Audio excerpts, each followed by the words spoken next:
Hi friends, welcome to Lakshmi Max. இன்னைக்கு என்ன பார்க்க போறோம்னா SSC CGL ஓட நோட்டிஃபிகேஷன் 9 ஜூன்ல வந்துச்சு. இந்த நோட்டிஃபிகேஷன் பத்தின கம்ப்ளீட் இன்ஃபர்மேஷன் தான் பார்க்க போறோம். யாரெல்லாம் இந்த எக்ஸாமுக்கு அப்ளை பண்ணலாம், இதுக்கான அப்ளிகேஷன் எப்போ ஸ்டார்ட் ஆகுது, ஏஜ் லிமிட் என்ன, எஜுகேஷன் குவாலிஃபிகேஷன் என்ன, CGL எக்ஸாம் ஃபர்ஸ்ட் அட்டெம்ப்ட்ல கிளியர் பண்றதுக்கு எங்க இருந்து படிக்க ஆரம்பிக்கணும், எப்படி படிக்க ஆரம்பிக்கணும், எல்லா இன்ஃபர்மேஷனுமே நாம பார்க்க போறோம். ஸோ இதுக்கான அப்ளிகேஷன் எப்போ ஸ்டார்ட் ஆகுது அப்படின்னு பார்த்தீங்கன்னா ஆல்ரெடி ஜூன் 9ஆம் தேதியே ஸ்டார்ட் ஆகிருச்சு. எப்போ க்ளோஸ் ஆகுதுன்னா ஜூலை 4ஆம் தேதி வந்து அப்ளிகேஷன் க்ளோஸ் ஆகுது. அதே மாதிரி ஆன்லைன் அப்ளிகேஷனோட லாஸ்ட் டேட் வந்து ஜூலை 4ன்னு சொல்லிட்டேன். பேமெண்ட் பண்ணுறதுக்கான லாஸ்ட் டேட் பார்த்தீங்கன்னா ஜூலை 5ஆம் தேதி வந்து பேமெண்ட் பண்ணுறதுக்கான லாஸ்ட் டேட்டு.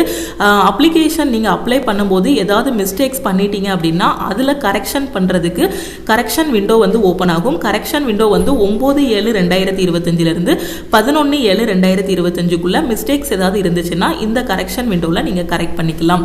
அதாவது அப்ளை பண்ணும்போது ஏதாவது ஒரு இது எஜுகேஷன் குவாலிஃபிகேஷனாக இருக்கட்டும், இல்லை OBC சர்டிஃபிகேட் நம்பர், இந்த மாதிரி ஏதாவது ஒரு மிஸ்டேக்ஸ் பண்ணியிருந்தீங்கன்னா அதை இந்த கரெக்ஷன் விண்டோவில் நீங்கள் கரெக்ட் பண்ணிக்கலாம். இந்த CGL எக்ஸாமோட செலெக்ஷன் ப்ராசஸ் பார்த்தீங்கன்னா ஃபர்ஸ்ட் வந்து உங்களுக்கு டயர் 1 எக்ஸாம் இருக்கும், அடுத்து டயர் 2 எக்ஸாம் இருக்கும், சில போஸ்ட்டுக்கு டேட்டா என்ட்ரி டெஸ்ட் வந்து இருக்கும். ஓகேவா? ஸோ மெயினான எக்ஸாம் எதுனா இந்த tier 1 tier 2. Okay, first tier 1 exam வந்து நடக்கும். இது வந்து ஆன்லைனில் தான் உங்களுக்கு நடக்கும். எல்லாமே பார்த்தீங்கன்னா உங்களுக்கு அப்ஜெக்டிவ் டைப் கொஸ்டினாக தான் கேட்பாங்க. ஒரு கொஸ்டின் கொடுத்துட்டு அதுக்கு கீழே 4 ஆப்ஷன் இருக்கும், இல்லை 5 ஆப்ஷன் இருக்கும். அதில் எது கரெக்டோ அதை வந்து நம்ம சூஸ் பண்ணுற மாதிரி இருக்கும். இந்த டயர் 1 எக்ஸாம் முடிஞ்சதுக்கப்புறம் இதுக்கு ஒரு கட் ஆஃப் வந்து ரிலீஸ் பண்ணுவாங்க. இந்த கட் ஆஃபை நீங்கள் கிளியர் பண்ணிட்டீங்க அப்படின்னா அடுத்து டயர் 2க்கு உங்களை கூப்பிடுவாங்க. அதுக்கப்புறம் நீங்கள் டயர் 2ல எடுக்கிற மார்க்கை வச்சு உங்களுக்கான போஸ்டிங் வந்து இருக்கும். டிவி அண்ட் மெடிக்கல் வந்து இருக்கும். அதுக்கப்புறம் டேட்டா என்ட்ரி டெஸ்ட் இருந்துச்சுன்னா அந்த டெஸ்ட் இருக்கும், இல்லை அப்படின்னா டைரக்டாகவே டிவி அண்ட் மெடிக்கல் வந்து இருக்கும். ஓகேவா? டயர் 1 எக்ஸாமோட எக்ஸாம் டேட் வந்து 13 ஆகஸ்ட்லேருந்து 30 ஆகஸ்ட் வரைக்கும் நடக்கும். எதுக்காக இவ்வளோ நாள் நடக்குதுன்னா நிறைய ஸ்டூடெண்ட்ஸ் வந்து அப்ளை பண்ணுவாங்க. ஒவ்வொருத்தருக்கும் ஒவ்வொரு நாளில் எக்ஸாம் வந்து நடக்கும். ஓகே, அதனால தான் 13 ஆகஸ்ட்லேருந்து 30 ஆகஸ்ட் வரைக்கும் எக்ஸாம் நடக்கும்னு சொல்லியிருக்காங்க. டயர் 2 எக்ஸாம் எப்போ இருக்கும் அப்படின்னு பார்த்தீங்கன்னா டிசம்பர் 2025. இந்த டயர் 1ல நீங்கள் பாஸ் பண்ணாதான் அடுத்து உங்களை வந்து டயர் 2க்கு கூப்பிடுவாங்க. ஸோ எஸ்எஸ்சியில் இருக்கக்கூடிய ஒரு ஹை லெவல் ஜாப் எது அப்படின்னா இந்த CGL தான். ஓகே, இதோட சேலரி ரேஞ்ச் பார்த்தீங்க அப்படின்னா பே லெவல் 7 44,900 1,42,400 வரைக்கும் வரும். ஓகேவா? ஸோ ஏன்னா நிறைய அலவன்சஸ் எல்லாமே இதில் வந்து கொடுப்பாங்க. பேசிக் பே பார்த்தீங்கன்னா 40 கிட்ட பேசிக் பே வரும், 40-44 கிட்ட பேசிக் பே வரும். அது போக அலவன்சஸ் எல்லாமே இருக்கும். ஸோ இதில் வரக்கூடிய போஸ்ட் எல்லாமே பாருங்கள், group B post, group C post, இந்த மாதிரி பிரிச்சிருப்பாங்க. ஒன்றுக்கும் ஏஜ் லிமிட் வந்து கொடுத்துருக்காங்க. இப்போ ஃபர்ஸ்ட் அசிஸ்டன்ட் செக்ஷன் ஆஃபீஸர்னு கொடுத்துருக்காங்க. இது குரூப் B ல வரக்கூடியது. குரூப் B ல என்னெல்லாம் வருதுன்னு பாருங்க. அசிஸ்டன்ட் செக்ஷன் ஆஃபீஸர், ஸோ அதில் வந்து பார்த்தீங்கன்னா சென்ட்ரல் செக்ரட்டரியேட் சர்வீஸ். அதே அசிஸ்டன்ட் செக்ஷன் ஆஃபீஸர் IB ல வரும், இன்டெலிஜென்ஸ் பியூரோவில். Assistant section officer ministry of railways, assistant section officer ministry of external affairs. So இந்த மாதிரி குரூப் B போஸ்ட் எல்லாம் வரும். குரூப் B உள்ள பார்த்தீங்க அப்படின்னா டோட்டலாக 7 இது இருக்கு, 7 போஸ்ட் இருக்கு. அசிஸ்டன்ட் செக்ஷன் ஆஃபீஸர் தான் ஒவ்வொரு டிபார்ட்மெண்ட்லையும். ஓகே, ஸோ ஒவ்வொரு டிபார்ட்மெண்ட்டுக்கும் ஒரு அசிஸ்டன்ட் செக்ஷன் ஆஃபீஸர். ஸோ டோட்டலாக 7 வருது. இவங்களுக்கான ஏஜ் லிமிட் பார்த்தீங்கன்னா மினிமம் உங்களுக்கு 20 வயசு, மேக்ஸிமம் 30 வயசு இருக்கணும். யாருக்கு அப்படின்னா ஜென்ரல் கேண்டிடேட்டுக்கு. அதே இது நீங்கள் வந்து OBCக்கு வரீங்க, இல்லை SC/ST இருக்கீங்கன்னா உங்களுக்கான ஏஜ் ரிலாக்ஸேஷனும் இருக்குது. அது எல்லாத்தையும் நான் அடுத்து வந்து எக்ஸ்பிளைன் பண்ணுறேன். இப்போ இங்கே இருக்கக்கூடிய ஏஜ் லிமிட் யாருன்னா ஜென்ரல் கேட்டகரிக்குள்ள ஏஜ் லிமிட்.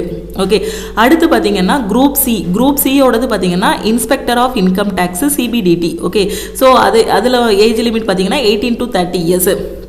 அதே மாதிரி CBICயோட இன்ஸ்பெக்டர், ஓகே, குரூப் B ல வரும். இதுக்கும் 18 to 30 years. Okay, so inspector preventive officer. Okay, so அதுக்கப்புறம் பார்த்தீங்கன்னா குரூப் B ல இருக்கக்கூடிய அடுத்த post assistant enforcement officer, sub inspector, inspector post, inspector, section hand. So எந்த செக்ஷன் ஹெட்டு, ஸோ இதில் எந்த டிபார்ட்மெண்ட்டுங்கிறத பார்த்துக்கோங்க. ஓகே, ஸோ ஒவ்வொருத்தவங்களுக்கும் போஸ்டிங் வந்து ஒவ்வொரு மாதிரி இருக்கும். நம்ம எதுலனாலுமே செலக்ட் ஆகலாம். ஸோ இந்த இதில் வரக்கூடிய போஸ்ட்டுக்கு நீங்கள் வரீங்க அப்படின்னா உங்களோட ஏஜ் லிமிட் எப்படி இருக்கணும்னா இப்போ அசிஸ்டன்ட் என்ஃபோர்ஸ்மெண்ட் ஆஃபீஸர் 18 ல 30 வயசு, சப் இன்ஸ்பெக்டர் அப்படின்னா 20 to 30 வயசு, இன்ஸ்பெக்டர் போஸ்ட் அப்படின்னா 18 to 30, இன்ஸ்பெக்டர்ல 18 to 30, அதாவது ஒவ்வொரு டிபார்ட்மெண்ட்டுக்குள்ள. ஓகேவா? ஸோ அப்போ 18 to 30 இயர்ஸ். அடுத்து பார்த்தீங்க அப்படின்னா பே லெவல் 6. ஸோ யாரெல்லாம் வராங்க? Assistant section officer, other ministries, department, organisation. So அதோட ஏஜ் லிமிட் பார்த்துக்கோங்க. Executive assistant. ஓகே, ஸோ அவங்களோட ஏஜ் லிமிட் 18 to 30 இயர்ஸ். அப்போ இதில் ஏஜ் லிமிட் பார்த்தீங்கன்னா 18 to 30 இயர்ஸ்க்கு போஸ்ட் இருக்கு. ஜென்ரலோட ஏஜ் லிமிட். ஓகேவா? அது போக 20 to 30 இயர்ஸ்க்கு உங்களுக்கு வந்து போஸ்ட் இருக்கு. ஓகே, ரிசர்ச் அசிஸ்டன்ட், அதுக்கப்புறம் சப் இன்ஸ்பெக்டர், அதுக்கப்புறம் டிவிஷனல் அக்கௌண்டன்ட். ஓகே, ஸோ இது உங்களோட ஏஜ் லிமிட் எல்லாமே பார்த்துக்கோங்க. ஓகே, ஸோ அடுத்து பாருங்க, பே லெவல் 5ல பார்த்தீங்கன்னா ஆடிட்டர். ஸோ ஒவ்வொரு டிபார்ட்மெண்ட்லையும் office under CNAG, CGDA. Okay, so இதுக்கான ஏஜ் லிமிட் பார்த்தீங்கன்னா 18 to 27 இயர்ஸ் சொல்லியிருக்காங்க. ஓகே, ஸோ இந்த ஒவ்வொரு போஸ்ட்டுக்கும் எவ்வளோ ஏஜ் லிமிட்னு பாருங்கள். உங்களோட ஏஜ் வச்சு பார்த்தீங்க அப்படின்னா உங்களுக்கான செலெக்ஷன் வந்து இருக்கும். உங்களோட ஏஜ் ப்ளஸ் உங்களோட எக்ஸாமோட பெர்ஃபார்மன்ஸு எல்லாம் பார்த்து உங்களோட செலெக்ஷன் வந்து இருக்கும். ஓகே, ஸோ அதே மாதிரி இங்கே postal assistant, sorting assistant. Okay, so எந்த டிபார்ட்மெண்ட்டுன்னு பார்த்துக்கோங்க. ஸோ இதோட ஏஜ் லிமிட் பார்த்தீங்கன்னா 18 to 27 இயர்ஸ். அப்போது இந்த சிஜிஎல் அப்ளை பண்ணுறவங்களுக்கு பார்த்தீங்கன்னா மினிமம் ஏஜ் எவ்வளோ இருக்கணும்? 18 இருக்கணும். சில போஸ்ட்டுக்கு ஒரே ஒரு போஸ்டிங்க சொன்னேன் பார்த்தீங்களா, அதுக்கு மட்டும் மினிமம் ஏஜ் வந்து 20 இருக்கணும். ஓகே, ஸோ மினிமம் ஏஜ் 20 ஜென்ரலில். ஓகே, மேக்ஸிமம் பார்த்தீங்க அப்படின்னா 18 to 27, உங்களுக்கு 18 to 27 இருக்குது, 18 to 30 இருக்குது.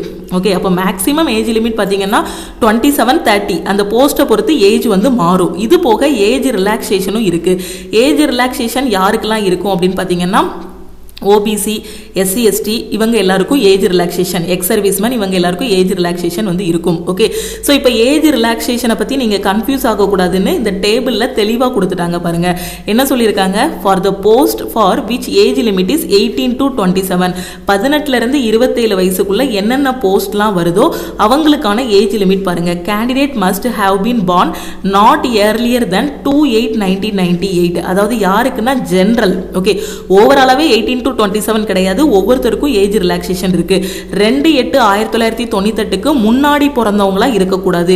என்னோட டேட் ஆஃப் பர்த் 1997, நான் ஜென்ரல் கேட்டகரியில் வரேன், இந்த 18 to 27 போஸ்ட்டுக்கு அப்ளை பண்ண முடியுமா அப்படின்னு கேட்டிங்கன்னா அப்ளை பண்ண முடியாது. ஓகே, அதே மாதிரி 1/8/2007க்கு அப்புறம் பிறந்தவங்களா இருக்கக்கூடாது. அவங்களுக்கு வயசு பார்த்தீங்கன்னா 17 தான் இருக்கும். ஓகே, அதே மாதிரி 20 to 30 இயர்ஸ்க்கு அப்ளை பண்ணுறீங்கன்னா உங்களோட ஏஜ் வந்து பார்த்தீங்கன்னா 2/8/1995க்கு முன்னாடி பிறந்தவங்களா இருக்கக்கூடாது, 1/8/2005க்கு அப்புறம் பிறந்தவங்களா இருக்கக்கூடாது. ஏன்னா நம்ம டேட் ஆஃப் பர்த் வச்சு கன்ஃபியூஸ் ஆகக்கூடாதுன்னு தான் அவங்களே தெளிவாக கொடுத்துருக்காங்க. 18 to 30 இயர்ஸ்க்கு பார்த்தீங்கன்னா 2/8/1995க்கு முன்னாடி பிறந்தவங்களா இருக்கக்கூடாது, 1/8/2007க்கு அப்புறம் பிறந்தவங்களா இருக்கக்கூடாது. 18 to 32 இயர்ஸ் போஸ்ட்டுக்கு பார்த்தீங்கன்னா 2/8/1993க்கு முன்னாடி பிறந்தவங்களா இருக்கக்கூடாது, 1/8/2007க்கு அப்புறம் பிறந்தவங்களா இருக்கக்கூடாது. ஓகே, ஏன்னா நமக்கு ஏஜ் வைஸா மேலே டேபிளில் போஸ்ட் சொல்லிட்டாங்க, அதுக்கான டேட் ஆஃப் பர்த்தும் இப்படி தான் இருக்கணும்னு சொல்லிட்டாங்க. அப்போ ஏஜ் ரிலாக்ஸேஷன் இருக்கா அப்படின்னு கேட்டிங்கன்னா இருக்கு. யாருக்கெல்லாம் இருக்குன்னா ஓபிசி, எஸ்சி, எஸ்டி, பிடபிள்யூடி ஸ்டூடெண்ட் இவங்க எல்லாருக்குமே பார்த்தீங்கன்னா ஏஜ் ரிலாக்ஸேஷன் இருக்கு. இப்போ எஸ்சி, எஸ்டி ஸ்டூடெண்ட்னா உங்களுக்கு 5 வருஷம் ஏஜ் ரிலாக்ஸேஷன் இருக்கு. ஃபார் எக்ஸாம்பிள் ஒரு 18 to 27 இயர்ஸ் போஸ்ட் இருக்கு அப்படின்னா இந்த ஏஜ் லிமிட்ல ஜென்ரலில் வரவங்களுக்கு மினிமம் ஏஜ் 18, மேக்ஸிமம் 27 இருக்கும். அதே எஸ்சி, எஸ்டியாக இருக்காங்கன்னா அவங்களுக்கு எப்படி இருக்கும்னா இது கூட ஒரு 5 கூட்டிக்கோங்க. அப்போ மினிமம் 18, மேக்ஸிமம் 32 இருக்கும். ஓபிசியாக இருக்காங்க அப்படின்னா இந்த போஸ்ட்டில் இருக்கிறவங்களுக்கு எவ்வளோ வரும்னா 18 to 30 இயர்ஸாக இருக்கும். இது கூட ஒரு 3 ஆட் பண்ணிக்கோங்க. இல்லை நான் 18 to 30 இயர்ஸுக்கு தான் அந்த போஸ்ட் அப்படின்னு பார்க்கும். ஏன்னா ஒவ்வொரு இதுலையும் ஏஜ் ஒவ்வொரு மாதிரி இருக்கு இல்லையா. இப்போ உதாரணத்துக்கு ஒரு போஸ்ட்டுக்கு மினிமம் 18, மேக்ஸிமம் 30 இருக்குது அப்படின்னா ஒரு எஸ்சி ஸ்டூடெண்ட் இருக்காங்கன்னா அவங்க மினிமம் 18, மேக்ஸிமம் 35 வயசு வரைக்கும் எழுதிக்கலாம். அதே ஒரு ஜென்ரல் ஸ்டூடெண்ட் இருக்காங்கன்னா மினிமம் 18, மேக்ஸிமம் 30 வரைக்கும் தான் எழுத முடியும். ஓகே, எஸ்சி, எஸ்டிக்கு கொடுத்துருக்க எல்லா போஸ்ட்லையும் 5 வருஷம் ரிலாக்ஸேஷன் இருக்குது. ஓபிசிக்கு கொடுத்துருக்க எல்லா போஸ்ட்லையும் பார்த்தீங்கன்னா 3 வருஷம் ரிலாக்ஸேஷன் இருக்கு. பிடபிள்யூடி ஸ்டூடெண்ட்டாக இருக்கிறீங்க, அதாவது மாற்றுத்திறனாளி ஸ்டூடெண்ட்டாக இருக்கீங்க அப்படின்னா உங்களுக்கு 10 வருஷம் ரிலாக்ஸேஷன் இருக்கு. நீங்கள் மாற்றுத்திறனாளியாக இருக்கீங்க, ஜென்ரல் கேட்டகரியில் வரீங்க அப்படின்னா உங்களுக்கு வந்து 10 வருஷம் ரிலாக்ஸேஷன். அதே மாற்றுத்திறனாளி ஸ்டூடெண்ட்டு ஓபிசியில் இருக்காங்கன்னா 13 வருஷம் ரிலாக்ஸேஷன். அதே இது எஸ்சி, எஸ்டியில் இருக்காங்கன்னா 15 வருஷம் ரிலாக்ஸேஷன் இருக்கு. ஓகே, எக்ஸ் சர்வீஸ்மேனுக்கு பார்த்தீங்கன்னா உங்களோட சர்வீஸ்லேருந்து 3 இயர்ஸ் வந்து இது பண்ணிக்கலாம். ஓகே, ஸோ இதே மாதிரி ஒவ்வொருத்தருக்கும் ஏஜ் லிமிட் வந்து கொடுத்துருக்காங்க. அதே இது நீங்கள் வந்து விடோ இல்லை டிவோர்ஸ்டு விமனாக இருக்கீங்க அப்படின்னா, இல்லைனா விவாகரத்து வாங்கிட்டு இருக்கிறீங்க, divorced women judicially separated and who are not remarried. Okay, so இந்த மாதிரி இருக்காங்க அப்படின்னா அவங்களுக்கு 40 வயசு வரைக்கும் எக்ஸாம் எழுதிக்கலாம். இந்த மாதிரி ஒவ்வொருத்தருக்கும் age limit plus age relaxation வந்து கொடுத்துருக்காங்க. அடுத்து நம்ம பார்க்க போகிறது எஜுகேஷனல் குவாலிஃபிகேஷன். ஓகே, ஸோ என்ன சொல்லியிருக்காங்கன்னு பாருங்கள். Junior statistical officer. Okay, so இந்த சிஜிஎல்லே பார்த்தீங்கன்னா ஜூனியர் ஸ்டாட்டிஸ்டிக்கல் ஆஃபீஸர் போஸ்ட்டுக்கு நீங்கள் வந்து எலிஜிபிளா அப்படின்னா என்ன இருக்கணும்னா bachelors degree in any subject from recognised university. ஏதாவது ஒரு யூனிவர்சிட்டியில் நீங்கள் என்ன பண்ணியிருக்கணும், டிகிரி முடிச்சிருக்கணும். ஓகே, ஆர் அப்படி இல்லைன்னா இன்ஸ்டியூட் வித் அட்லீஸ்ட் 60% marks in mathematics at 12th standard level. Okay, so 12th வந்து என்ன பண்ணியிருக்கணும், மேக்ஸில் நீங்கள் வந்து எவ்வளோ மார்க் வாங்கியிருக்கணும், 60% வந்து வாங்கியிருக்கணும். ஓகே, ஸோ அடுத்து பாருங்கள், அப்படி இல்லைன்னா bachelors degree in any subject with statistics as one of the subject at degree level. அதாவது ஜேஎஸ்ஓ போஸ்ட்டுக்கு நீங்கள் அப்ளை பண்ணுறீங்க, இந்த சிஜிஎல்ஏ ஜேஎஸ்ஓ போஸ்ட்டுக்கு நீங்கள் எலிஜிபிள் அப்படின்னா அதுக்கான உங்களோட குவாலிஃபிகேஷன் எப்படி இருக்கணும்னா ஏதாவது ஒரு டிகிரி முடிச்சிருக்கணும். அது போக நீங்கள் 12th பார்த்தீங்க அப்படின்னா 60% மார்க் வந்து மேக்ஸில் வாங்கியிருக்கணும். அப்படி இல்லை, இந்த மாதிரி குவாலிஃபிகேஷன் என்கிட்ட இல்லை அப்படின்னா நீங்கள் என்ன பண்ணியிருக்கணும், பேச்சுலர் டிகிரி இன் ஸ்டாட்டிஸ்டிக்ஸில் வந்து நீங்கள் பேச்சுலர் டிகிரி பண்ணியிருந்தீங்கன்னா இந்த ஜேஎஸ்ஓ போஸ்ட்டுக்கு வந்து நீங்கள் வந்து எலிஜிபிள். ஓகேவா? ஸோ இதே மாதிரி உங்களுக்கு ஸ்டாட்டிஸ்டிக்கல் இன்வெஸ்டிகேட்டர் கிரேட் 2 இந்த போஸ்ட்டுக்கு எலிஜிபிளாக இருந்தால் bachelors degree in any subject with statistics as one of the subject from year recognised university. நீங்கள் ஸ்டாட்டிஸ்டிக்ஸை ஒரு சப்ஜெக்டாக எடுத்து படிச்சிருக்கணும். ஓகே, ஏதாவது ஒரு யூனிவர்சிட்டியில் இல்லை காலேஜில். The candidate should have studied the subject of statistics at degree level in part 1, 2, 3 or in all the 6 semesters of the 3-year degree course and not simply a paper in any part of the degree or 6 semesters at degree level. அதாவது எல்லா செமஸ்டர்லையுமே பார்த்தீங்கன்னா so இந்த statistics வந்து நீங்கள் படிச்சிருக்கணும். எந்த போஸ்ட்டுக்குன்னா statistical investigator grade 2. Okay, so இந்த ரெண்டு இதுக்கு மட்டும்தான் இந்த மாதிரி கண்டிஷன் சொல்லியிருக்காங்க. ஜேஎஸ்ஓ ஸ்டாட்டிஸ்டிக்கல் இன்வெஸ்டிகேட்டர் கிரேட் 2க்கு இதுக்கு மட்டும்தான் கண்டிஷன். இது போக ரிமைனிங் இருக்கக்கூடிய போஸ்ட் இருக்கு இல்லையா, அந்த போஸ்ட் எல்லாத்துக்கும் ஏதாவது ஒரு டிகிரி படித்தா போதும். Bachelors degree from year recognised university R equivalent. Okay, so ஏன்னா இதில் இந்த ரெண்டு போஸ்ட் ஜேஎஸ்ஓ அதே மாதிரி ஸ்டாட்டிஸ்டிக்கல் இன்வெஸ்டிகேட்டர் கிரேட் 2க்கு தான் இந்த மாதிரி குவாலிஃபிகேஷன் சொல்லியிருக்காங்க. இது போக இருக்கக்கூடிய ரிமைனிங் போஸ்ட்டுக்கு பார்த்தீங்கன்னா ஏதாவது ஒரு டிகிரி நீங்கள் படிச்சிருந்தாலே இந்த சிஜிஎல் எழுதலாம். ஓகேவா? ஸோ இந்த ரெண்டு இது உங்களுக்கு குவாலிஃபிகேஷன் இல்லைனாலும் நீங்கள் ஒரி பண்ண வேண்டாம். ஓகே, ஸோ இந்த ஜேஎஸ்ஓக்கும் ஸ்டாட்டிஸ்டிக்கல் இன்வெஸ்டிகேட்டர் கிரேட் 2க்கும் குவாலிஃபிகேஷன் இல்லைனா ஒரி பண்ண வேண்டாம். என்ன பண்ணலாம்னா உங்ககிட்ட இருக்க டிகிரியை வச்சே நீங்கள் சிஜிஎல்ல இருக்கக்கூடிய மற்ற போஸ்ட்டுக்கு வந்து eligible. Okay, the candidates who have appeared in their final year of their graduation can also apply. ஓகேவா? ஸோ இப்போ ஃபைனல் இயரில் இருக்கக்கூடிய ஸ்டூடெண்ட், ஓகே, மேபி உங்களுக்கு ரிசல்ட் வரலன்னு வச்சுக்கோங்களேன், ஃபைனல் செம் எழுதிட்டீங்க, பட் 8th செம் எழுதியிருக்கீங்க இன்ஜினியரிங்னா, அதே இது ஆர்ட்ஸ் படிக்கிறீங்க அப்படின்னா 6th செம் எழுதியிருக்கீங்க அப்படின்னா உங்களுக்கு வந்து ரிசல்ட் வரலனாலுமே எக்ஸாம் முடிஞ்சிருச்சு அப்படின்னா நீங்களும் எழுதலாம். However they must possess essential qualification us on 1/8/2025. But உங்களோட டிகிரி வந்து இந்த டேட்டில் கம்ப்ளீட் ஆகிற மாதிரி இருக்கணும். கண்டிப்பாக இப்போ 8th செம் முடிஞ்சிருக்கும், இன்ஜினியரிங் படித்த ஸ்டூடெண்ட்டுக்கு 8th செம் முடிஞ்சிருக்கும், மற்றவங்களுக்கு 6th செம் முடிஞ்சிருக்கும். ஃபைனல் ரிசல்ட்டுக்காக வெயிட் பண்ணிட்டு இருக்கீங்கன்னா ஸோ நீங்களும் அப்ளை பண்ணலாம். ஆனால் 1/8/2025க்கு முன்னாடி உங்களோட டிகிரியை வந்து நீங்கள் என்ன பண்ணியிருக்கணும், முடிச்சிருக்கணும். ஓகே, அடுத்து ஹவு டு அப்ளைன்னு கொடுத்துருக்காங்க. ஸோ நான் எப்படி அப்ளை பண்ணணுங்கிறதுக்கு தனி வீடியோ வந்து உங்களுக்கு அப்லோட் பண்ணுறேன். அடுத்து அப்ளிகேஷன் ஃபீஸ் வந்து சொல்லியிருக்காங்க. சிஜிஎல் எக்ஸாம் நீங்கள் அப்ளை பண்ணுறீங்கன்னா 100 ரூபாய் வந்து ஃபீஸ் பே பண்ணணும். பேங்க் எக்ஸாம்லாம் கம்பேர் பண்ணும்போது சிஜிஎலுக்கு எஸ்எஸ்சிக்கு ஃபீஸ் வந்து ரொம்ப ரொம்ப கம்மி தான். அப்படி தானே? பேங்க் எக்ஸாமுக்கு பார்த்தீங்கன்னா இன்டர்நெட் சார்ஜஸ் எல்லாம் சேர்த்து 850 ரூபா வந்துடும். அப்படி தானே? அதே ப்ரௌசிங் சென்டரில் அப்ளை பண்ணும்போது 1000 ரூபாய் கிட்ட வந்துடும். அதே இப்போ எஸ்எஸ்சிக்கு பார்த்தீங்கன்னா வெறும் 100 ரூபாய் தான் ஃபீஸு. விமன் கேண்டிடேட்ஸ் அதுலேயும் எக்ஸம்ஷன் கொடுக்குறாங்க. Women candidates and candidate belonging to SC ST person with benchmark disabilities and ex servicemen eligible for reservation or exempted from payment of fee. Okay, அதே இது நீங்கள் விமன் கேண்டிடேட்டாக இருக்கீங்க, கேர்ள்ஸ் யாருக்குமே சிஜிஎலுக்கு வந்து அதாவது எஸ்எஸ்சிக்கு ஃபீஸே கிடையாது. நீங்கள் கேர்ள்ஸாக இருக்கிறீங்க, விமன் கேண்டிடேட்டாக இருக்கீங்கன்னா உங்களுக்கு ஃபீஸே கிடையாது. நீங்கள் பிடபிள்யூபிடி ஸ்டூடெண்ட்டாக இருக்கிறீங்க, மாற்றுத்திறனாளி ஸ்டூடெண்ட்டாக இருக்கீங்கன்னா உங்களுக்கும் இந்த அப்ளிகேஷன் ஃபீஸ் கிடையாது. எக்ஸ் சர்வீஸ்மேன் அப்படின்னா உங்களுக்கும் அப்ளிகேஷன் ஃபீஸ் கிடையாது. அப்போ யாரெல்லாம் ஃபீஸ் பே பண்ணுற மாதிரி இருக்குன்னா ஜென்ரலில் வரக்கூடிய மென்னும் ஓபிசியில் வரக்கூடிய மென்னு, இவங்க 2 பேரும் தான் ஃபீஸ் பே பண்ணுற மாதிரி இருக்கும். வேற யாருக்குமே ஃபீஸ் கிடையாது. ஓகே, ஸோ 100 ரூபாய் தான் ஃபீஸு. அந்த 100 ரூபாயும் ஜென்ரலில் வர மென்னு ஓபிசியில் வர மென்னுக்கு தான் அந்த ஃபீஸு. அந்த ஃபீஸ் வந்து நீங்கள் ஆன்லைன்லேயே பே பண்ணிக்கலாம் அப்படின்னு சொல்லியிருக்காங்க. ஸோ நான் ஹவு டு அப்ளை வீடியோ போடும்போது எப்படி ஃபீஸ் பே பண்ணணும் அப்படிங்கிறதையும் நான் சொல்கிறேன். ஸோ அடுத்து பார்த்தீங்கன்னா எக்ஸாம் சென்டர் எங்கெல்லாம் போடுவாங்க அப்படிங்கிறத இதில் சொல்லியிருக்காங்க. ஸோ நம்ம சதர்ன் ரீஜியன் பார்த்தீங்கன்னா நம்ம தமிழ்நாட்டில் உங்களுக்கு திருச்சியில் சென்டர் இருக்கும், திருநெல்வேலியில் இருக்கும், மதுரையில் இருக்கும், கோயம்புத்தூரில் இருக்கும், சேலத்தில் இருக்கும், வேலூரில் இருக்கும். ஓகே, ஸோ இங்கே வந்து நீங்கள் என்ன பண்ணிக்கலாம்னா எக்ஸாம் வந்து எழுதிக்கலாம். ஸோ ஒவ்வொரு ரீஜியனுக்கும் ஒவ்வொரு இடத்துல வந்து சென்டர் போடுவாங்க. தமிழ்நாடு பொறுத்த வரைக்கும் நம்ம தமிழ்நாட்டுக்குள்ளேயே திருநெல்வேலி, மதுரை, திருச்சி, வேலூர், ஸோ கோயம்புத்தூர், சென்னை இந்த இடத்துலலாம் உங்களுக்கு என்ன இருக்குன்னா எக்ஸாம் வந்து நடக்கும். ஓகே, ஸோ அடுத்த முக்கியமான இன்ஃபர்மேஷன் என்னென்னா இதோட செலெக்ஷன் ப்ராசஸ் பற்றி பார்க்க போகிறோம். செலெக்ஷன் ப்ராசஸ் பார்த்தீங்கன்னா நீங்கள் அப்ளை பண்ணி முடிச்சதுக்கப்புறமா உங்களுக்கு ஹால் டிக்கெட் வந்து ரிலீஸ் பண்ணுவாங்க, கால் லெட்டர் வந்து கொடுப்பாங்க. அதை எடுத்துகிட்டு நீங்கள் டயர் 1 எக்ஸாம் வந்து எழுத போகணும். இந்த டயர் 1 எக்ஸாமில் என்னென்ன சப்ஜெக்ட்லாம் வரும்னா reasoning, general awareness, maths, English. Okay, so இதெல்லாம் எங்கே படிக்கணும், எப்படி படிக்கணும் நீங்கள் கன்ஃபியூஸே ஆக வேண்டாம். லக்ஷ்மி மேக்ஸ் ஆப்பில் ஆல் இன் ஒன் கோர்ஸ் இருக்குது, அதில் எல்லா சப்ஜெக்ட்டுமே உங்களுக்கு வந்து டீச் பண்ணியிருப்போம். ஃபஸ்ட்டு டயர் 1 எக்ஸாம் வந்து நடக்கும். இதில் ரீசனிங்கில் 25 கொஷின், ஒவ்வொரு கொஷினுக்கும் 2 மார்க்கு.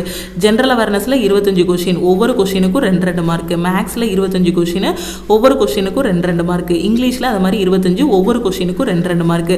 அப்ப ரீசனிங்னா டோட்டலா 25 கொஷின் 50 மார்க்கு. ஜென்ரல் அவேர்னஸ்னா 25 கொஷின் 50 மார்க்கு. குவான்ஸ்ல 25 கொஷின் 50 மார்க்கு. இங்கிலீஷ்ல பாத்தீங்கன்னா 25 கொஷின் 50 மார்க்கு. டோட்டலா பாத்தீங்கன்னா 100 கொஷின். அதாவது எத்தனை கொஷின் இருக்கு உங்களுக்கு? 100 கொஷின். மார்க் வந்து எத்தனை அப்படின்னு பாத்தீங்கன்னா 200 மார்க். ஏன்னா ஒவ்வொரு கொஷினுக்கும் 2 மார்க் இல்லையா? டைம் பார்த்தீங்க அப்படின்னா உங்களுக்கு எவ்வளவு 1 hour வந்து டைம் கொடுக்குறாங்க. இந்த 100 கொஷினுக்கு டைம் எவ்வளோ அப்படின்னா 1 hour வந்து டைமு. இந்த 1 hourக்குள்ள இந்த 100 கொஷினை நீங்கள் அட்டன் பண்ணணும். 100 கொஷினில் வித் 100% அக்யூரஸியோட நீங்கள் வந்து அட்டன் பண்ணணும். எந்த கொஷின்லாம் தெரியுதோ அதை மட்டும் அட்டன் பண்ணணும். அதே நீங்கள் பிடபிள்யூபிடி ஸ்டூடெண்ட்டாக இருக்கீங்க அப்படின்னா உங்களுக்கு எக்ஸாம் டைம் வந்து 1 hour 20 minutes வந்து கொடுப்பாங்க. ஓகே, ஏன்னா நீங்கள் ஸ்கிரைபு கூப்பிட்டு போகிற மாதிரி இருக்கும், உங்களுக்கு எக்ஸ்ட்ரா ஒரு 20 minutes வந்து கொடுப்பாங்க. ஸோ டயர் 1ல பார்த்தீங்கன்னா இது வந்து அப்ஜெக்டிவ் டைப் தான். அதாவது மேலே ஒரு கொஷின் இருக்கும், அதுக்கு கீழே 4 ஆப்ஷன் வந்து இருக்கும். எக்ஸாம் வந்து பார்த்தீங்கன்னா இங்கிலீஷ் அண்ட் ஹிந்தி இந்த 2 லாங்குவேஜில் தான் நீங்கள் வந்து என்ன பண்ண முடியும், எக்ஸாம் வந்து எழுத முடியும். இங்கிலீஷ் அண்ட் ஹிந்தியில் தான் நீங்கள் வந்து எக்ஸாம் வந்து எழுத முடியும். சிஜிஎல் பொறுத்த வரைக்கும் இப்போ எம்டிஎஸ்லாம் பார்த்தீங்கன்னா தமிழில் எழுதலாம், ஆனால் எஸ்எஸ்சியில் சிஜிஎல் எக்ஸாம் வந்து இங்கிலீஷில் மட்டும்தான் எழுத முடியும். நெகட்டிவ் மார்க் பார்த்தீங்கன்னா 0.5 வந்து நெகட்டிவ் மார்க்காக கொடுக்குறாங்க. எதுக்காகனா ஒரு கொஷினுக்கு 2 மார்க் கொடுக்குறாங்களா, ஸோ அதனால தான் நெகட்டிவ் மார்க் வந்து 0.5ன்னு சொல்லியிருக்காங்க. ஓகே, இப்போ டயர் 1 எக்ஸாம் முடிஞ்சிருச்சு. இந்த எக்ஸாமுக்கு ஒரு கட் ஆஃப் வந்து ரிலீஸ் பண்ணுறாங்க. இந்த கட் ஆஃபை நீங்கள் கிளியர் பண்ணிட்டீங்க அப்படின்னா அடுத்து உங்களுக்கு 2வது லெவல் எக்ஸாம் நடக்கும், அதுதான் டயர் 2 எக்ஸாம். ஓகே, டயர் 2 எக்ஸாமில் பார்த்தீங்கன்னா உங்களுக்கு இந்த மாதிரி பிரிச்சுருவாங்க. எப்படின்னா பேப்பர் 1 அடுத்து வந்து பேப்பர் 2 இருக்கும். இந்த பேப்பர் 2 வந்து யாருக்கு இருக்குங்கிறத நான் சொல்கிறேன். ஓகேவா? So first paper 1. பேப்பர் 1 பார்த்தீங்கன்னா ஃபஸ்ட்டு செஷன் 1 வந்து நடக்கும். பேப்பர் 1 எழுதுவீங்க. ஸோ பேப்பர் 1ல் வந்து பார்த்தீங்கன்னா செஷன் 1 வந்து நடக்கும். செஷன் 1க்கான டைம் என்ன அப்படின்னு பார்த்தீங்கன்னா 2 hour 15 minutes. ஓகே, ஸோ இப்போ செஷன் 1ல் நீங்கள் ஃபஸ்ட்டு வந்து செஷன் 1க்குள்ளே போனதும் செக்ஷன் 1 செக்ஷன் 2 இருக்கும். ஒண்ணுமே இல்லை, டயர் 1 முடிஞ்சிடும். டயர் 2க்கு எக்ஸாம் ஹாலில் போய் உட்காருவீங்க. உங்க முன்னாடி ஒரு சிஸ்டம் வந்து இருக்கும். ஓகே, ஸோ இந்த சிஸ்டம்ல தான் உங்களுக்கு செஷன் 1 வந்து நடக்கும். செஷன் 1ல் ஃபர்ஸ்ட் வந்து சிஸ்டம்ல ஓப்பன் ஆகும், செக்ஷன் 1ன்னு ஓப்பன் ஆகும். அதில் என்னென்ன கொஷின்லாம் இருக்குன்னா மேக்ஸும் ரீசனிங்கும் மட்டும்தான் அதில் கொஷின்ஸ் வந்து இருக்கும். செக்ஷன் 1ல் மேக்ஸு ரீசனிங் மட்டும்தான் இருக்கும். இதுக்கு டைம் எவ்வளோ கொடுக்குறாங்கன்னா 1 மணி நேரம் கொடுப்பாங்க. ஓகே, நீங்கள் சிஸ்டம் முன்னாடி உட்காந்துருக்கணும் 1 மணி நேரம். ஸோ 1 மணி நேரம் உட்காந்துருக்கீங்க அப்படின்னா மேக்ஸ் கொஷினும் ரீசனிங் கொஷினும் ஓப்பன் ஆகும். மேக்ஸில் 30 கொஷின், ரீசனிங்கில் 30 கொஷின், டோட்டலாக 60 கொஷின். ஒவ்வொரு கொஷினுக்கும் 3 மார்க். அப்போ ஒவ்வொரு கொஸ்டினுக்கும் 3 மார்க் கொடுக்குறாங்க அப்படின்னா கொஸ்டினோட லெவல் எப்படி இருக்கும்னு பார்த்துக்கோங்க. ஓகே, ஏன்னா சிஜிஎல் பொறுத்த வரைக்கும் டயர் 2ஓட கொஸ்டின்ஸ் வந்து கொஞ்சம் டஃப்பாக தான் இருக்கும். டயர் 1 கூட ஓகே தான், டயர் 2ஓடது வந்து நீங்கள் இன்னும் அட்வான்ஸாக படிக்கணும். அட்வான்ஸ் மேக்ஸ் எல்லாமே படிக்கணும், ரீசனிங்கில் பசில்ஸ் எல்லாமே சால்வ் பண்ணணும். ஓகே, அப்போ மேக்ஸில் 30 கொஷின் கேட்குறாங்க, ஒன்றுக்கும் 3 மார்க்கு. ரீசனிங்கில் 30 கொஷின், ஒன்றுக்கும் 3 மார்க்கு. ஸோ டோட்டலாக பார்த்தீங்கன்னா உங்களுக்கு 60 கொஷின், 180 மார்க்கு. அப்போ 1 மணி நேரம் முடிஞ்சிருச்சு அப்படின்னா உங்களுக்கு செக்ஷன் 1 வந்து க்ளோஸ் ஆகிரும். ஓகேவா? 1 மணி நேரத்துக்குள்ளே உங்களால் எவ்வளோ கொஷின் அட்டன் பண்ண முடியுதோ அது எல்லாத்தையும் அக்யூரஸியோட அட்டன் பண்ணணும். அதுக்கப்புறம் உங்களுக்கு என்ன ஓப்பன் ஆகும்னா அதே சிஸ்டமில் தான், வேற எங்கேயுமே போக விட மாட்டாங்க. இந்த 1 hour முடிஞ்சதுக்கப்புறம் நீங்கள் எங்கேயுமே போக முடியாது, அந்த சிஸ்டம் முன்னாடியே தான் உட்காந்துருக்கணும். ஆட்டோமேட்டிக்காகவே உங்களுக்கு செக்ஷன் 2 வந்து ஓப்பன் ஆகிரும். அதே நீங்கள் பிடபிள்யூடி ஸ்டூடெண்ட்டாக இருக்கீங்கன்னா உங்களுக்கு டைம் வந்து 1 hour 20 minutes. ஓகேவா? ஸோ மற்ற ஸ்டூடெண்ட் எல்லாருக்கும் வெறும் 1 மணி நேரம் தான். 1 மணி நேரம் முடிஞ்ச உடனே செக்ஷன் 2 வந்து ஓப்பன் ஆகிரும். பிடபிள்யூடி ஸ்டூடெண்ட்டுக்கு 1 hour 20 minutesக்கு அப்புறமா செக்ஷன் 2 வந்து ஓப்பன் ஆகும். இப்போ செக்ஷன் 2 அதே சிஸ்டமில் தான் உங்களுக்கு ஓப்பன் ஆகும். நீங்கள் உட்காந்துருக்க அதே சிஸ்டமில் தான், வேறு எங்கேயுமே எந்திரிச்சு போக முடியாது.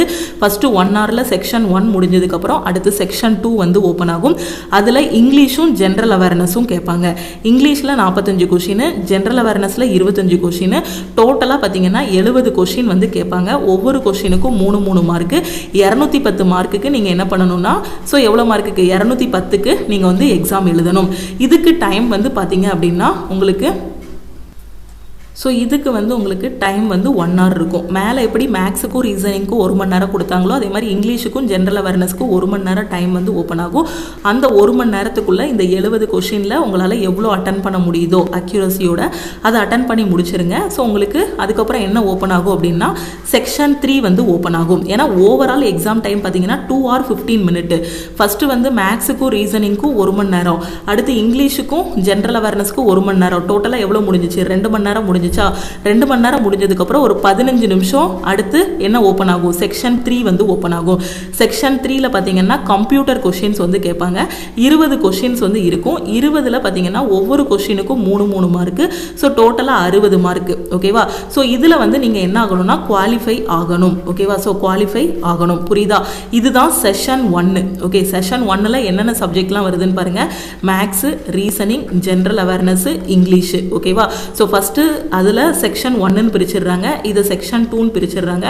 ஸோ இது முடிஞ்சதுக்கப்புறமா உங்களுக்கு கம்ப்யூட்டர் நடக்கும். இந்த கம்ப்யூட்டர் வந்து 15 நிமிஷம் time, 20 question, 60 mark. Okay, so இது எல்லாம் முடிஞ்சதுக்கப்புறம் சில போஸ்ட்டுக்கு பார்த்தீங்க அப்படின்னா டேட்டா என்ட்ரி டெஸ்ட் வந்து இருக்கும். டேட்டா என்ட்ரி ஸ்பீட் டெஸ்ட் வந்து இருக்கும். சில போஸ்ட்டுக்கு, எல்லா போஸ்ட்டுக்கும் கிடையாது, ஒரு சில போஸ்ட்டுக்கு மட்டும்தான் இருக்கும். சப்போஸ் நீங்கள் அந்த போஸ்ட்டுக்கும் இது பண்ணுறீங்க அப்படின்னா ஸோ உங்களுக்கு செக்ஷன் 2ல் வந்து இந்த டேட்டா என்ட்ரி ஸ்பீட் டெஸ்ட் வந்து நடக்கும். ஓகேவா? ஸோ அந்த டேட்டா என்ட்ரி டெஸ்ட்டுக்கு அப்புறமா இப்போ நீங்கள் ஜேஎஸ்ஓ அப்ளை பண்ணுறீங்கன்னு வச்சுக்கோங்களேன். இப்போ ஜேஎஸ்ஓக்கெலாம் நீங்கள் எலிஜிபிள் அப்படின்னா உங்களுக்கு பேப்பர் 2 வந்து இருக்கும்.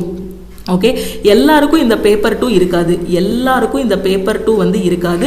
ஸோ பேப்பர் 2 யாருக்கு இருக்குன்னா இந்த ஸ்டாட்டிஸ்டிக்ஸ் ரிலேட்டடாக அப்ளை பண்ணுறீங்க இல்லையா ஜேஎஸ்ஓக்கு, ஸோ அவங்களுக்கு மட்டும் பார்த்தீங்கன்னா இந்த பேப்பர் 2 வந்து இருக்கும். அதில் அவங்களுக்கு ஸ்டாட்டிஸ்டிக்ஸ்லேருந்து 100 கொஷின்ஸ் வந்து கேட்பாங்க. 200 மார்க்குக்கு எக்ஸாமு. ஸோ இதுக்கு டைம் பார்த்தீங்கன்னா 2 hour 40 minutes. ஓகே, புரியுதா? பேப்பர் 2 யாருக்கு இருக்குன்னா ஜேஎஸ்ஓ எழுதுவாங்க இல்லையா, ஜேஎஸ்ஓக்கு ஜூனியர் ஸ்டாட்டிஸ்டிக்கல் ஆஃபீஸர், ஸோ அவங்களுக்கு பேப்பர் 2 இருக்கும். அது போக வெறும் பேச்சுலர் டிகிரி, அதாவது ஏதாவது ஒரு டிகிரி மட்டும் வச்சுட்டு சிஜிஎல் அப்ளை பண்ண ஸ்டூடெண்ட்டுக்கு இந்த பேப்பர் 1 மட்டும் தான் இருக்கும். ஓகே, புரியுதா? இதுலயும் கம்ப்யூட்டரோட மார்க் பார்த்தீங்கன்னா ஜஸ்ட் நீங்க குவாலிஃபை ஆகணும் இதுல. ஓகே, கம்ப்யூட்டர்ல குவாலிஃபை ஆகணும். ஓவராலா உங்களோட கட் ஆஃப் எதை வச்சு அவங்க டிசைட் பண்ணுவாங்க அப்படின்னு பார்த்தீங்கன்னா இந்த மேக்ஸ் ரீசனிங்ல உள்ள 180 மார்க்கு பிளஸ் இந்த செக்ஷன் 2ல இங்கிலீஷ் ஜென்ரல் அவேர்னஸ்ல உள்ள 210 மார்க்கு கூட்டினா என்ன வரும், 390 மார்க் வருமா? இந்த 390க்கு ஒரு கட் ஆஃப் வந்து டிக்ளேர் பண்ணுவாங்க. அதை நீங்க கிளியர் பண்ணிட்டீங்க அப்படின்னா ஃபைனலாக உங்களுக்கு டிவி அண்ட் மெடிக்கல் இருக்கும். யாருக்கு சொல்கிறேன்னா இந்த ஜேஎஸ்ஓ ஸ்டாட்டிஸ்டிக்ஸ் இல்லாதவங்களுக்கு சொல்கிறேன். ஓகே, ஸ்டாட்டிஸ்டிக்ஸ் இருந்தால் நீங்கள் பேப்பர் 2 எழுதணும். சப்போஸ் உங்களுக்கு ஸ்டாட்டிஸ்டிக்ஸ் இல்லை அப்படின்னா பேப்பர் 1ஓடே உங்களுக்கு முடிஞ்சிடும். ஓவராலாக இந்த 390 மார்க்கில் எவ்வளோ மார்க் எடுத்திருக்கீங்களோ அந்த கட் ஆஃபை நீங்கள் கிளியர் பண்ணிட்டீங்கன்னா ஃபைனலாக உங்களுக்கு டிவி அண்ட் மெடிக்கல் வந்து இருக்கும். இந்த கம்ப்யூட்டரில் ஜஸ்ட் நீங்கள் வந்து குவாலிஃபை ஆனால் மட்டும் போதுமானது. ஓகே, ஸோ புரிஞ்சிருச்சா எப்படி வந்து டெஸ்ட் இருக்குன்னு? டயர் 1 வந்து ரொம்ப சிம்பிள், 100 மார்க் 100 கொஸ்டினை 200 மார்க்குக்கு எழுதுவீங்க. கட் ஆஃப் கிளியர் பண்ணிட்டீங்கன்னா டயர் 2க்கு கூப்பிடுவாங்க. 2 மணி நேரம் 15 நிமிஷம். இதுதான் ரொம்ப ரொம்ப இம்பார்ட்டன்ட். இதில் ஃபஸ்ட்டு 1 மணி நேரம் மேக்ஸுக்கும் ரீசனிங்க்கும், அடுத்த 1 மணி நேரம் பார்த்தீங்கன்னா இங்கிலீஷ்க்கும் ஜென்ரல் அவேர்னஸ்க்கும். இது முடிஞ்சதுக்கு அப்புறம் பார்த்தீங்கன்னா கம்ப்யூட்டர் டெஸ்ட் வைப்பாங்க 15 நிமிஷம். அதில் குவாலிஃபை மட்டும் ஆகணும். ஓவராலாக இந்த 2 செக்ஷன்லையும் பார்த்தீங்க அப்படின்னா 390 மார்க்குக்கு எக்ஸாம் எழுதுவீங்க. அந்த 390க்கு ஒரு கட் ஆஃப் வைப்பாங்க. அதை கிளியர் பண்ணிட்டீங்க அப்படின்னா அதுக்கப்புறம் உங்களுக்கு டிவி அண்ட் மெடிக்கல் வந்து இருக்கும். ஓகே, ஸோ நான் இப்போ சொன்னதை தான் அப்படியே இங்கே டீட்டெயிலாக எக்ஸ்பிளைன் பண்ணியிருக்காங்க. Tier 2 will include conducting of paper 1 and paper 2 in separate shift or days. Okay, so இதில் paper 1 is compulsory for all the post. எல்லா போஸ்ட்டுக்கும் பார்த்தீங்க அப்படின்னா பேப்பர் 1 வந்து கண்டிப்பாக எழுதணும். ஓகே, ஸோ எல்லாருமே பேப்பர் 1 வந்து கண்டிப்பாக எழுதணும். பேப்பர் 2 மட்டும்தான் யாருக்கு வரும் அப்படின்னா ஒரு சில பேருக்கு மட்டும் வரும். Paper 1 is compulsory. Okay, paper 2 will be for only those candidates who apply for post JSO, Junior Statistical Officer, in the Ministry of Statistics and Program Implementation and Statistical Investigator grade 2 in the Office of Registrar General of India and who are shortlisted in Tier 1 for this post. Okay, புரியுதா? அந்த paper 1ங்கிறது எல்லாருமே எழுதணும். Paper 2ங்கிறது இந்த JSOக்கும் அதுக்கப்புறம் யாருக்கு இருக்கும்? இந்த statistical investigator grade 2க்கு வந்து இந்த பேப்பர் 2 இருக்கும். பேப்பர் 1 ஒரே நாளில் தான் நடக்கும். செக்ஷனாக பிரிச்சிருக்காங்கிறதுக்காண்டி ஒவ்வொரு செக்ஷனும் ஒவ்வொரு நாள் கிடையாது. ஓகேவா? ஒரே நாள்லேயே பேப்பர் 1 முடிஞ்சிடும். பேப்பர் 1ல் என்னெல்லாம் இருக்கும்னு நான் சொல்லிட்டேன். செக்ஷன் 1ல் மேக்ஸும் ரீசனிங்கும் ஓப்பன் ஆகும், 1 மணி நேரம் டைமு. அதே மாதிரி செக்ஷன் 2ல் பார்த்தீங்கன்னா இங்கிலீஷும் ஜென்ரல் அவேர்னஸும் 1 மணி நேரம் டைமு. அடுத்து செக்ஷன் 3ல் பார்த்தீங்கன்னா கம்ப்யூட்டர் டெஸ்ட் 15 மினிட்ஸ் வந்து டைமு. அதுக்கப்புறம் டேட்டா என்ட்ரி ஸ்பீடு டெஸ்ட் வந்து நடக்கும். ஓகேவா? So paper 1 will be conducted in 2 sessions, session 1 and session 2 on the same day. Okay, session 1ல் வந்து எப்படி பிரிக்கலாம்? செக்ஷன் 1 செக்ஷன் 2ன்னு பிரிக்கலாம். Okay, and section 3. therefore duration of session 1 வந்து 2 or 15 மினிட்ஸ் உங்களுக்கு. செக்ஷன் 1ல் அதே தான் நான் சொன்னேன் இல்லையா, அது 2 or 15 மினிட்ஸு. ஃபஸ்ட்டு இது வந்து மேக்ஸும் ரீசனிங்கும் 1 மணி நேரம், அதுக்கப்புறம் ஜென்ரல் அவேர்னஸும் இங்கிலீஷும் 1 மணி நேரம், கம்ப்யூட்டர் வந்து 15 மினிட்ஸ். அதை தான் இங்கே டீட்டெயிலாக அப்படி எக்ஸ்பிளைன் பண்ணியிருக்காங்க. ஓகேவா? ஸோ அதுக்கப்புறம் என்ன சொல்லியிருக்காங்க? It will be mandatory for the candidate to qualify all the sections of paper 1 separately. ஓகேவா? ஸோ பேப்பர் 1ல் வந்து நீங்கள் ஒவ்வொரு இதுலையுமே என்ன ஆகணும்? குவாலிஃபையும் ஆகணும், ஓவராலாக கட் ஆஃபும் என்ன பண்ணணும்? கிளியர் பண்ணணுங்கிறத இதில் சொல்லியிருக்காங்க. Okay, so there will be negative marking of 1 mark for each wrong answer. ஆக்சுவலாக இதில் ஒவ்வொரு கொஸ்டினுக்கும் 3 மார்க் சொல்லியிருக்காங்களா? அப்போ நெகட்டிவ் மார்க் பார்த்தீங்க அப்படின்னா ஒரு கொஸ்டின் தப்பாக போட்டிங்க அப்படின்னா உங்களுக்கு நெகட்டிவ் மார்க் வந்து எவ்வளோ போயிடும்? 1 மார்க்கு. ஒரு கொஸ்டின் கரெக்டாக போட்டிங்கன்னா உங்களுக்கு 3 மார்க்கு. ஒரு கொஸ்டின் தப்பாக போட்டிங்க அப்படின்னா அந்த தப்பாக போட்டதுக்கும் 3 மார்க் ரெடியூஸ் ஆகும், அது போக நெகட்டிவும் போயிடும். ஓகே, அப்போ டோட்டலாக 4 மார்க். ஒரு கொஸ்டின் தப்பாக போட்டால் 3 மார்க் தானே மேம் போகணும்னு கேட்பீங்க. பட் இங்கே நெகட்டிவ் மார்க் இருக்கிறதுனால ஒரு கொஸ்டின் தப்பாக போட்டிங்கன்னா நெகட்டிவ் மார்க் 1 மார்க்கு ப்ளஸ் அந்த கொஸ்டினுக்கான மார்க்கு 3. ஸோ டோட்டலாக எக்ஸ்ட்ரா 1 மார்க்கு லாஸ் ஆகிற மாதிரி இருக்கும். ஓகேவா? புரியுதா? கரெக்டாக போட்டால் ஒரு கொஸ்டினுக்கு 3 மார்க்கு ப்ளஸ் பண்ணுவாங்க. தப்பாக போட்டிங்க அப்படின்னா ஒரு கொஸ்டினுக்கு அவங்க எவ்வளோ மார்க்கு இது பண்ணுவாங்க? நெகட்டிவ் மார்க்கு அந்த கொஸ்டினோட மார்க் எல்லாம் சேர்த்து 4 வரும். ஓகே, செக்ஷன் 3 ஆஃப் பேப்பர் 1 வந்து computer knowledge test. Okay, so is mandatory but qualifying in nature. இந்த கம்ப்யூட்டர் டெஸ்ட்டு கண்டிப்பாக நீங்கள் அட்டன் பண்ணணும். ஆனால் இதில் வந்து என்ன ஆகணும்? குவாலிஃபை ஆகணும். While short listing the candidate for the post where computer proficiency prescribed assistant section officer. So இந்த போஸ்ட் எல்லாத்துக்குமே கம்ப்யூட்டர் ப்ரொஃபிஷியன்சி வந்து தேவை அப்படின்னு சொல்லியிருக்காங்க. அடுத்து செக்ஷன் 4ல் தான் என்ன இருக்குது? டேட்டா என்ட்ரி ஸ்பீட் டெஸ்ட் வந்து இருக்குது. Section 4 paper 1 will include conducting of data entry speed test for a duration of 15 minutes in section 2 session 2 on the same day. Okay, அது ஒரே நாளில் தான் நடக்கும் உங்களுக்கு. அந்த பேப்பர் 2 இருக்கு இல்லையா, ஸ்டாட்டிஸ்டிக்ஸு, அது மட்டும் தான் வேறு நாளில் நடக்குமே தவிர மற்றபடி பேப்பர் 1ல் இருக்க எல்லாமே பார்த்தீங்கன்னா ஒரே நாளில் தான் நடக்கும். டேட்டா என்ட்ரி ஸ்பீட் டெஸ்ட் பார்த்தீங்க அப்படின்னா இது ஒரு பேசேஜ் வந்து கொடுத்துருவாங்க. ஓகேவா? ஸோ அதில் வந்து பார்த்தீங்கன்னா of about 2000 key depression for a duration of 15 minutes.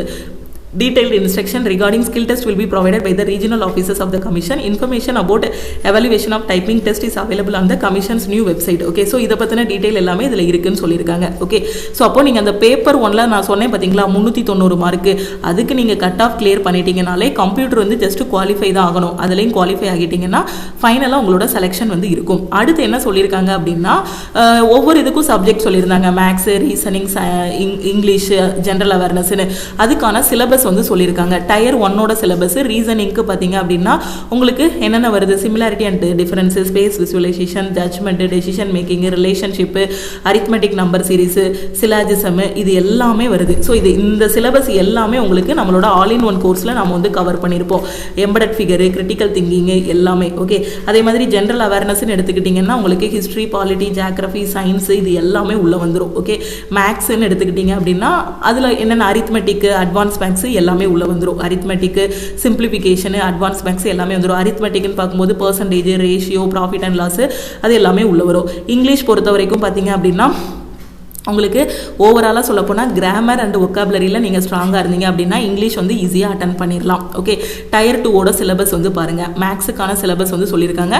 Number system, okay, அதுக்கப்புறம் fundamental arithmetic operation, algebra, geometry, mensuration, trigonometry, full and full பார்த்தீங்க அப்படின்னா அட்வான்ஸ் மேக்ஸ் வர மாதிரி தான் இருக்கும். ஓகே, ஸோ டயர் 2நாலே 3 மார்க் கொடுக்குறாங்கனாலே கண்டிப்பாக அந்த மேக்ஸ் வந்து கொஞ்சம் டஃப்பாக, கொஞ்சம் இல்லை, சிஜிஎல் வந்து டஃப்பாக தான் இருக்கும். ஓகேவா, டயர் 2 சொல்கிறேன். டயர் 1 வந்து ஈஸி, டயர் 2க்கு வந்து பார்த்தீங்கன்னா அட்வான்ஸ் மேக்ஸ் எல்லாமே படிக்கணும். ஓகே, மென்சுரேஷனில் என்னென்ன பார்க்கணும், ட்ரிக்னாமெட்ரியில் என்னென்ன இது பண்ணணும், statistics and probability. Okay, so இது எல்லாமே. ஓகே, ஸோ அதுக்கப்புறம் பார்ட் பியில் பார்த்தீங்கன்னா ரீசனிங்கில் பார்த்தீங்கன்னா என்னென்ன பார்க்கணும், அனாலஜி, அதுக்கப்புறம் number classification, so paper folding, figure series, critical thinking, இது எல்லாமே வந்துடும்.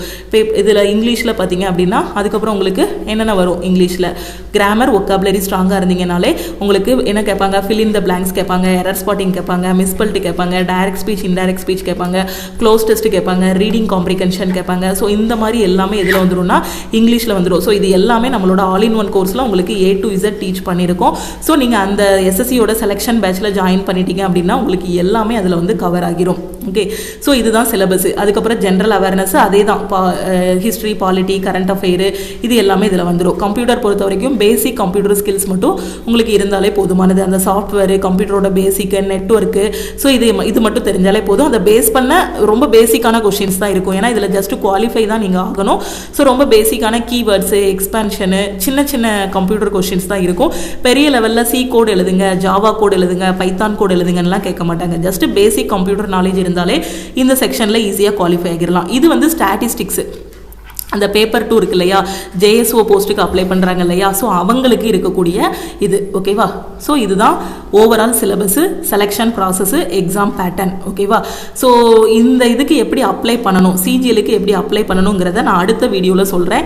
ஸோ சிஜிஎல் அப்ளை பண்ணுறதுக்கு மினிமம் உங்களுக்கு ஏஜ் வந்து 18 இருந்தால் போதுமானது. ஓகேவா, அதே மாதிரி உங்களோட குவாலிஃபிகேஷன் பார்த்தீங்க அப்படின்னா டிகிரி முடிச்சிருக்கணும், ஏதாவது ஒரு டிகிரி முடிச்சிருந்தா போதுமானது. சில போஸ்ட்டுக்கு மட்டும்தான் பார்த்தீங்கன்னா அந்த மாதிரி அந்த இதெல்லாம் சொல்லியிருக்காங்க, JSO போஸ்ட்டுக்கு, அதுக்கு தான். மற்றபடி பார்த்தீங்க அப்படின்னா நீங்கள் டிகிரி முடிச்சிருந்தாலே சிஜிஎல் எக்ஸாம் வந்து எழுதலாம். ஸோ நான் உங்களுக்கு ஹவு டு அப்ளைன்னு ஒரு வீடியோ வந்து அப்லோட் பண்ணுறேன். அதில் வந்து எப்படி அப்ளை பண்ணணுங்கிறதுக்கான இன்ஃபர்மேஷன் எல்லாமே கொடுத்துருவேன். ஃபஸ்ட்டு வந்து OTR பண்ணணும், 1 டைம் ரெஜிஸ்ட்ரேஷன் பண்ணணும். அதுக்கப்புறமா நீங்கள் வந்து எல்லா டீட்டெயில்ஸ் இது பண்ணி அப்ளை பண்ணுற மாதிரி இருக்கும். அடுத்த வீடியோவில் நான் ஹவு டு அப்ளைங்கிறத உங்களுக்கு வந்து எக்ஸ்பிளைன் பண்ணுறேன். கண்டிப்பாக இந்த வீடியோ உங்களுக்கு ரொம்பவே யூஸ்ஃபுல்லாக இருக்கும். அப்படி யூஸ்ஃபுல்லாக இருக்கும்னு நினச்சிங்கன்னா லைக் பண்ணுங்கள். டவுட்ஸ் ஏதாவது இருக்குது அப்படின்னா கமெண்ட் பண்ணுங்கள். அதே மாதிரி இந்த SSC CGL எக்ஸாம் நான் ஃபஸ்ட் அட்டெம்ப்ட்டில் கிளியர் பண்ணணுங்கிற ஸ்டூடெண்ட்டு நம்ம லக்ஷ்மி மேக்ஸ் ஆப்பில் வரக்கூடிய ஃப்ரைடேலேருந்து, வெள்ளிக்கிழமையிலேருந்து, அதாவது 13/6/2025 நாம் வந்து சிஜிஎலுக்கான செலெக்ஷன் பேட்ச் வந்து ஸ்டார்ட் பண்ண போகிறோம். ஸோ இந்த பேட்சில் ஜாயின் பண்ணிவிட்டு உங்களோட ப்ரிப்பரேஷன் வந்து ஸ்டார்ட் பண்ணலாம். இதில் எவ்ரி வீக் என்னென்ன படிக்கணுங்கிறதுக்கான சிலபஸ் எல்லாமே கொடுத்துருவோம். English, maths, reasoning, general awareness எல்லாமே பிளான் படி கொடுத்துருவோம். ஸோ இது எல்லாமே படிச்சுட்டு ஒவ்வொரு வாரமும் சாட்டர்டே நீங்கள் வந்து டெஸ்ட் எழுதுகிற மாதிரி இருக்கும். இந்த பேட்ச் எல்லாமே எதில் கொண்டு போகிறோம் அப்படின்னு பார்த்தீங்கன்னா நம்ம லக்ஷ்மி மேக்ஸ் ஆப்பில் இருக்க ஆல் இன் ஒன் கோர்ஸில் தான் கொண்டு போவோம். இந்த ஒரு கோர்ஸில் எல்லா சென்ட்ரல் கவர்மெண்ட் எக்ஸாமும் ஃபர்ஸ்ட் அட்டெம்ப்ட்டில் கிளியர் பண்ணுற மாதிரி கிளாஸஸ் எல்லாமே கொடுத்துருக்கோம். இதை மட்டும் ஃபாலோ பண்ணாலே SSCக்கு கீழே வரக்கூடிய எல்லா எக்ஸாமும் உங்களால் கவர் பண்ண முடியும்.